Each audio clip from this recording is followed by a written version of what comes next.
A man of God helps you depend on God, not on him.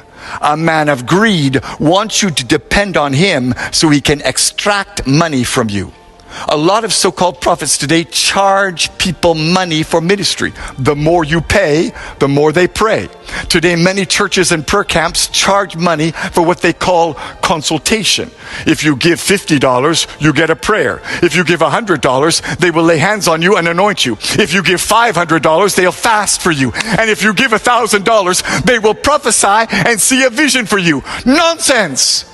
Anybody who charges you for prayer or ministry is in error. Mark my words. A day of judgment is coming on the false prophets and the fake pastors in this land. They tell you, buy this anointing oil, buy this holy water, buy this prayer cloth.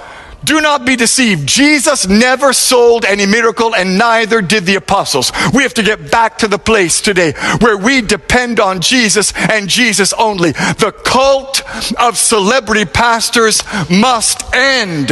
And here's the problem we make today. We think if a prophet speaks words that come to pass, well, then it means he's a true man of God. We think if a pastor performs miracles, signs, and wonders, that he must be operating in God's supernatural power.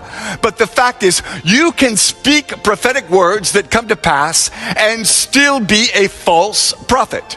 You can perform miracles, signs, and wonders and still not operate in God's power. Because this is so important, let me emphasize it and say it again. Deception is not just wrong words, it's also a wrong lifestyle. A false prophet may have the right words and even predict things correctly, but if he has a wrong life, he is a false prophet. There's a pastor in Tanzania who said, because I'm anointed, my feet cannot touch the ground while I'm preaching. He stood on top of his members while he preached. What is that? Nonsense. The pride in pastors today is making God angry. Pastors tell their members, bow down, kneel down, touch my feet. Stop it. Jesus and only Jesus must be glorified. A few years ago, Pastor Rabalago of the Mount Zion General Assembly in South Africa was spraying Doom, super multi-insect killer, in people's faces to cure their sickness. Pastor Light Monyeki of the Grace Living Hope Ministries commanded his congregants to drink rat poison as a demonstration of the power of faith. They died shortly after visiting his deliverance service. Ask yourself, where is that in the Bible?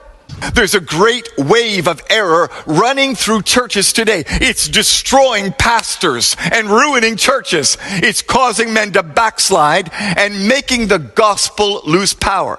It's making a mockery of the truth and making men lose their faith. It's causing good Christians to turn from the truth and fall into sin. And the fact is, Jesus clearly tells us it will affect many. Many false prophets will come. Many men will be deceived. And friend, you need to know today that the greatest challenge for us as Christians in the end times is not persecution. It's not economic collapse or uncertainty in government. The greatest challenge we face today in the church is spiritual deception.